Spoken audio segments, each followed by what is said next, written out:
আসসালামু আলাইকুম। আমাদের বেশিরভাগ বাড়িতে রান্নাবান্না হয় কিন্তু সয়াবিন তেলে। আর হোটেল রেস্টুরেন্টের কথা তো বাদই দিলাম, তারা সয়াবিন তেল ছাড়া অন্য কিছু দিয়ে রান্না করবে না, এটা আশা করা যাবে না। কিন্তু আমরা নিজেরা কেন এই ভুলটা করছি? সয়াবিন তেলের মধ্যে রয়েছে ওমেগা 6 ফ্যাটি অ্যাসিড।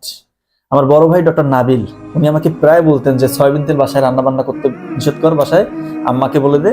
আমি আমার মাকে বুঝাতে পারতাম না, কিন্তু রিসেন্টলি অনেক স্টাডি করেছে এটা নিয়ে। ভাই আমাকে বলতো আগে থেকে, এখন দেখতেছি এখানে রয়েছে ওমেগা 6 ফ্যাটি অ্যাসিড, যেটা কিনা আমাদের শরীরের মধ্যে ইনফ্লামেশন, প্রদাহ তৈরি করে।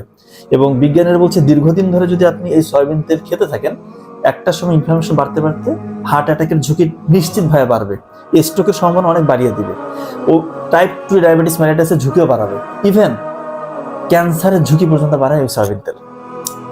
এরপর দেখেন, আমরা প্রতিনিয়ত ছোটবেলা থেকে এখন পর্যন্ত বেশিরভাগ জনই দেখবেন যে আমরা সয়াবিন তেলে রান্নাবান্না খাচ্ছি, এবং অ্যাসিডিটির পরিমাণ এত বাড়ায়।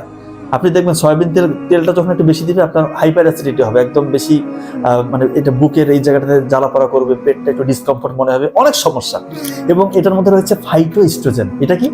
এটা ছেলেরা যদি খান, এই সয়াবিন তেল যদি দীর্ঘমেয়াদী খান, ফাইটোএস্ট্রোজেনের পরিমাণ বাড়ার কারণে টেস্টোস্টেরন হরমোন কমে যাবে, একদম ডেফিনেটলি কমবে। যারা এটা বুঝে তারা জানে ফাইটোএস্ট্রোজেন বেড়ে গেলে টেস্টোস্টেরন হরমোন অটোমেটিক কমবে।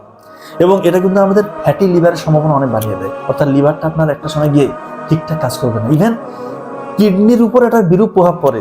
আল্লাহ মাফ করুক, কিডনি যে এত বেশি বাংলাদেশে ক্রনিক কিডনি ডিজিজের রোগী, আমার তো মনে হয় সয়াবিন তেল একটা অন্যতম কারণ। তবে দয়া করে, বাজারে আমাদের সয়াবিন তেলের বিকল্প খুব ভালো তেল আছে না? সরষের তেল আছে, অলিভ অয়েল আছে। তো আমাদের বাংলাদেশের পার্সপেক্টিভে, যেহেতু আমাদের সবার ইকোনমিক কন্ডিশন খুব একটা ভালো না, আমরা সরষের তেলে খাবো, যথেষ্ট ভালো, সয়াবিনের তেলের থেকে ফার বেটার। আমি আপনাদেরকে এনশিওর করছি ভাই, দয়া করে, ভালোর জন্য বলছি, এটা কোনো মার্কেটিং পারপাসে না। সয়াবিন তেল সত্যিকার অর্থে ক্ষতির কারণ। সয়াবিন তেল ছেড়ে দেন, দেখবেন যে আপনার 50% রোগ ইনশাল্লাহ অটোমেটিক কমে যাবে। আজকে থেকে সরিষার তেল অথবা অলিভ অয়েল। ধন্যবাদ সবাইকে।